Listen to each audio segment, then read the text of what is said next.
Bonjour tout le monde, aujourd'hui, il est temps de se remonter les manches pour aller chercher de quoi combler les derniers espaces libres de mon parking. Encore une fois, j'ai la chance de ne pas partir seul. Clara semble m'encourager dans mon obsession du pare-choc contre pare-choc. Déjà en arrivant au rayon journaux, j'ai trouvé une publication qui n'attendait plus que moi, et qui heureusement ne présente que des modèles que je n'aurais jamais les moyens d'acheter. Ouf. Quoique même sans lecture, étant dans un aéroport et portant un intérêt particulier pour l'aviation, j'ai largement de quoi me distraire. Ah, ici en regardant bien, vous devriez deviner où on devrait atterrir. N'étant pas encore assez fortuné pour voyager en jet privé, je profite de la chaleur humaine des salles d'embarquement d'une compagnie low cost. Ça au moins, c'est gratuit.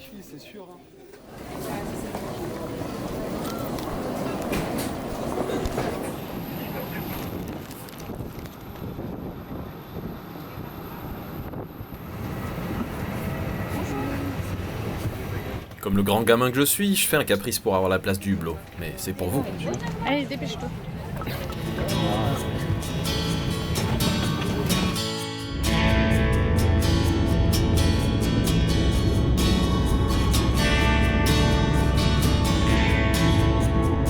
Reste plus qu'à espérer que dans quelques dizaines d'heures, on soit sur cette autoroute, après un voyage agréable et sans mauvaise surprise.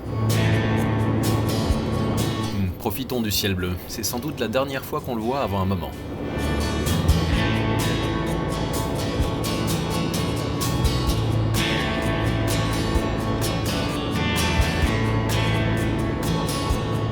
Un peu plus d'une heure plus tard, on survole maintenant les champs à perte de vue.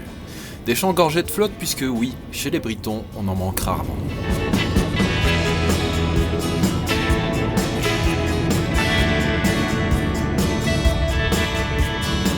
Nous voilà à Gatwick, aéroport situé au sud de Londres, que contrairement aux fois précédentes, nous n'allons pas chercher à éviter. Ah la très chère Londres, avec son centre d'affaires.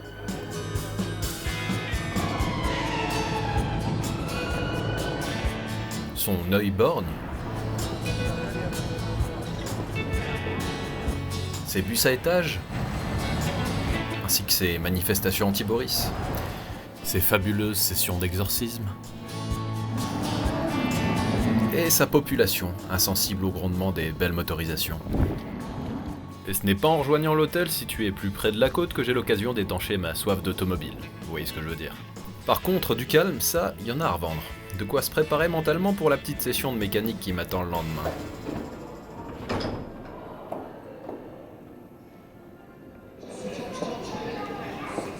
Sans compter sur d'autres moyens permettant de patienter agréablement avant le moment d'aller rejoindre ma nouvelle monture.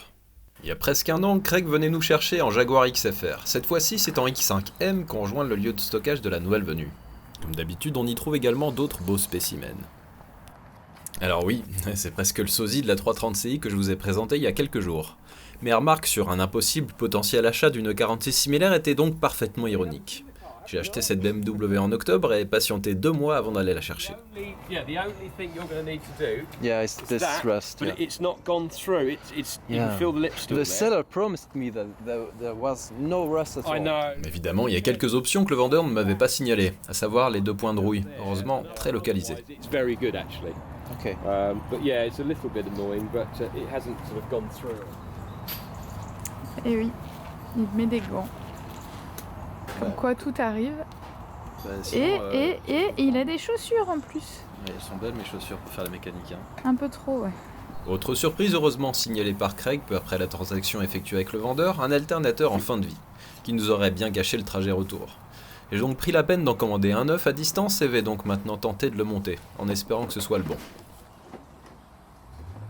Après avoir débranché la batterie, je retire la boîte à air pendant que Craig attaque le démontage du carter du ventilateur. Ventilateur dont le visco-coupleur ne nous donnera heureusement pas trop de fil à retordre. Is that it? That's it. Cool.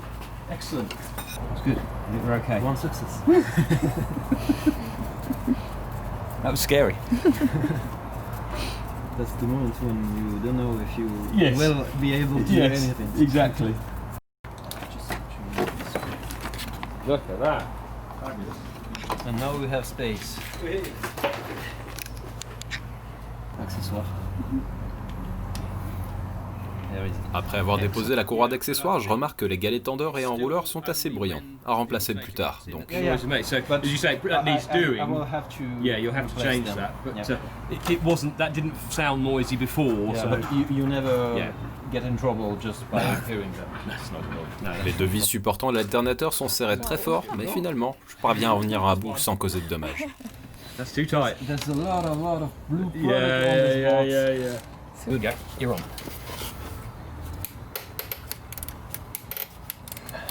Success. We are halfway. We are. Yeah. Quelques petits coups de masse pour desserrer les inserts du support d'alternateur, et après avoir débranché son faisceau, il vient sans opposer de résistance. Again Oh, yesterday. the same one or Yeah, same another? one. Yeah, because the guy. Well, I think the guy has had some inheritance, and he's gone and bought a new C63. Okay. Yeah, so I'm having that one back. That's all right. I just fancy having another go at it. That's the trouble. Or maybe you like the car. I know this is the trouble, but I say that about all these cars. That's Yeah. the problem. You cannot sell them. I'll have to sell one day. Right. At least that's what you say to your wife. Exactly. Is this on video? No, I will. She's used to it. Don't worry. Yeah, you can edit that bit. on the back too. That's good. Yeah, I think it's a win. It's got a 3-pin, but I don't think that will matter too much because they're the same, aren't they? Ah, yeah, I hope so. Let's go.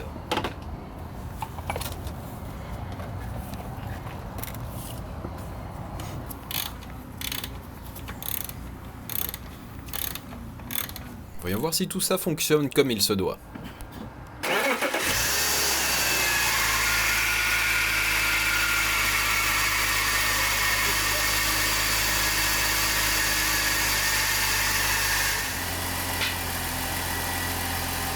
Ça fonctionne? Ça a l'air, ouais, on va vérifier avec Seems fine. Perfect.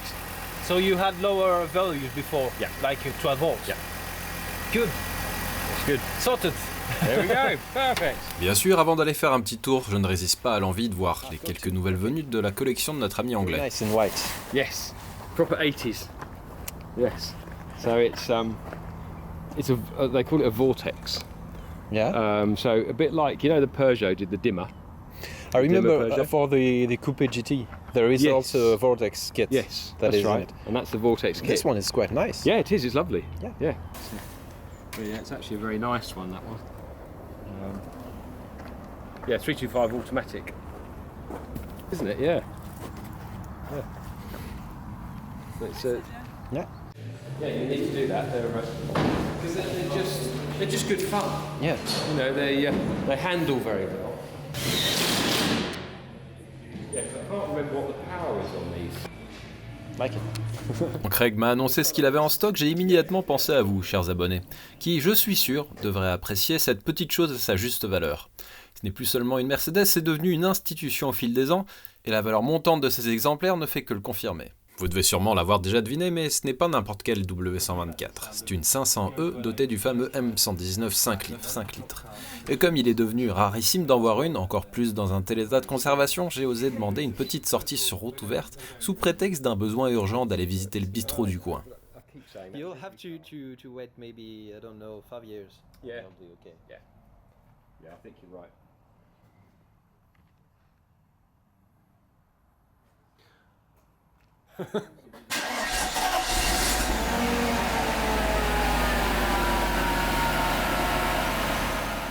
J'ai déjà eu l'occasion de conduire une 300E 12 soupape et j'avais été séduit par son confort, mais à cela, cette version ajoute évidemment une dose de muscle qui n'est pas pour nous déplaire. Ça, et le style assez brut de décoffrage propre à cette génération de classe E, tous les ingrédients sont là pour ressentir une petite pointe de jalousie.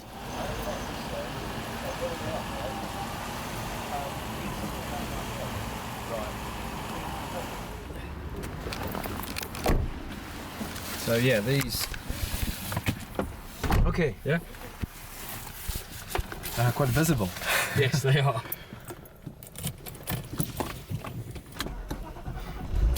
Starts better now. Yeah.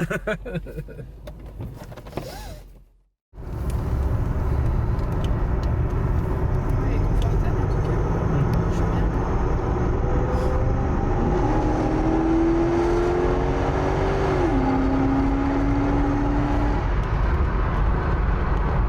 with those.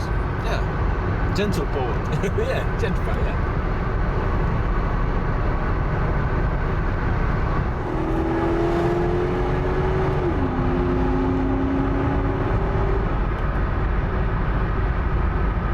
Mais toutes les bonnes choses ont une fin et il est temps de prendre la route du retour après avoir planifié notre prochain rendez-vous avec Craig. Et mes premiers tours de roue avec la voiture sont positifs. Les trains roulants ont l'air en bon état, la transmission ne présente pas de jeu sensible et la boîte en particulier se montre très agréable. Vous avez peut-être vu qu'il s'agissait d'une boîte automatique d'ailleurs. Quel genre d'abruti suis-je pour acheter une 330 CI sans boîte manuelle ? Ah, j'y reviendrai.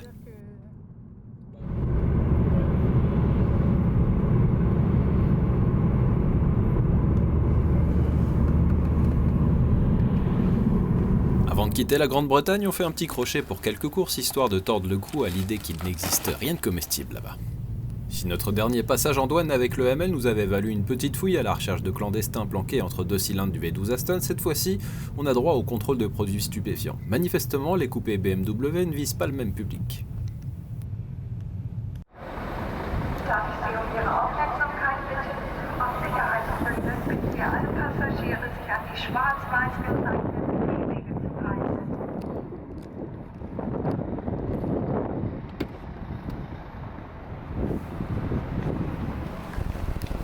Après une petite heure d'attente, il est temps d'embarquer sur le ferry.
Espérons qu'elle ne nous fera pas le coup de la panne, puisqu'on se retrouve en tête de file pour le débarquement. Ça ferait tâche.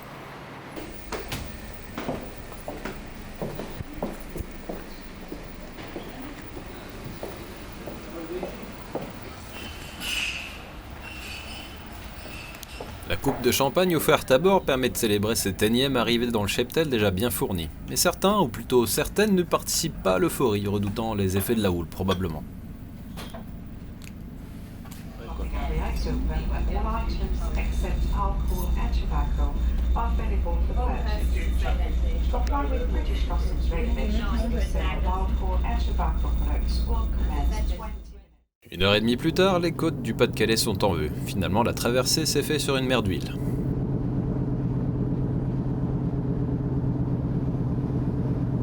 Il est donc temps d'aller rejoindre la BMW pour le débarquement.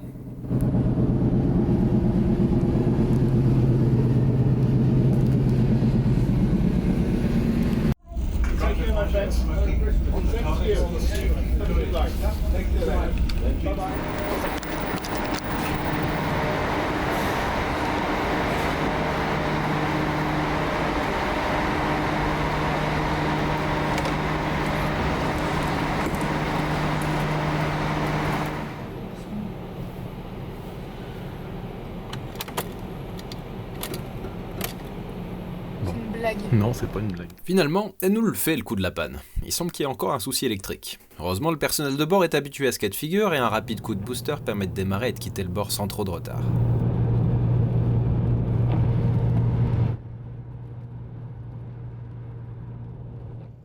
On s'arrête pendant quelques heures pour rencontrer un chat qui pue de la gueule. Et on reprend notre route pour finir ce trajet long de près de 8 heures.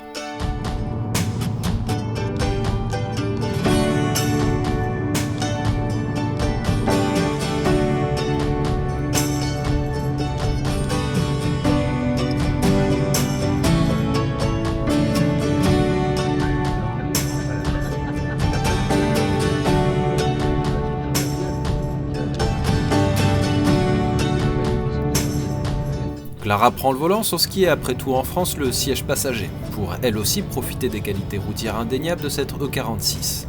Avec un peu de recul, c'est pour moi le chaînon manquant entre une E36 et une E39.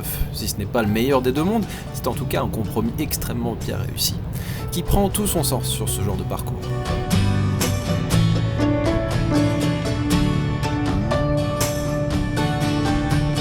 Heureusement, les chauffeurs de poids lourds ont l'amabilité de nous contraindre à un rythme auquel on peut à volonté profiter des paysages du dit parcours.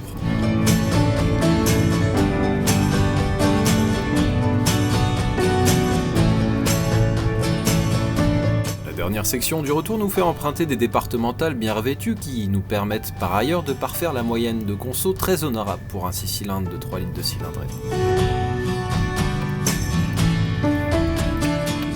Allez, accélère à fond là.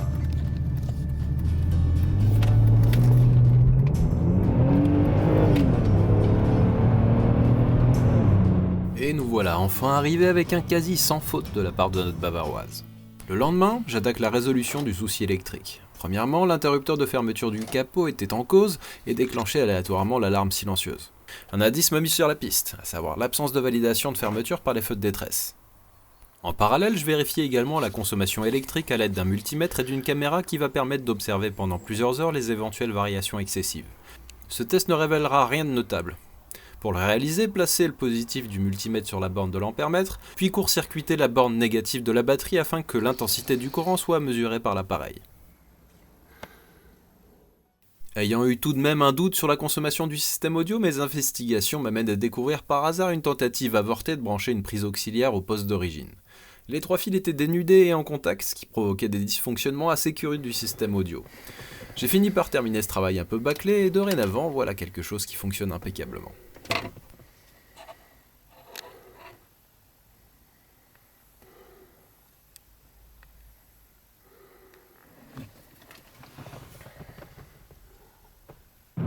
Bon, on va dire que le plus dur est fait, quasiment. Ça l'avoir rapatrié. Évidemment, elle a des défauts, hein, c'est une voiture d'occasion. J'ai remarqué pendant le retour que j'avais un disque de frein qui était bien voilé. Il va falloir maintenant déterminer si c'est devant ou derrière. Je serais quand même étonné que ce soit derrière, mais ça vaut le coup de vérifier avant de commander quoi que ce soit. J'ai déjà une pompe à eau tout en alu que je vais monter. Il me semble que c'est de l'alu. Pour éviter les soucis des turbines en bakélite. Je vais en profiter également pour changer le thermostat. Connaissant la sensibilité de ce moteur surchauffe. Pour le reste, je dois dire qu'elle fonctionne vraiment très bien. La boîte est très agréable. Ça faisait longtemps que j'avais pas pris autant de plaisir à ramener une voiture que je venais d'acheter. Donc c'est plutôt une bonne chose. Plaisir entaché un petit peu par ce petit souci de fuite de courant. J'espère avoir résolu, mais ça reste à vérifier dans les prochains jours. Donc je vous dis à la prochaine pour la suite des aventures sur celle-ci ou une autre. Bye!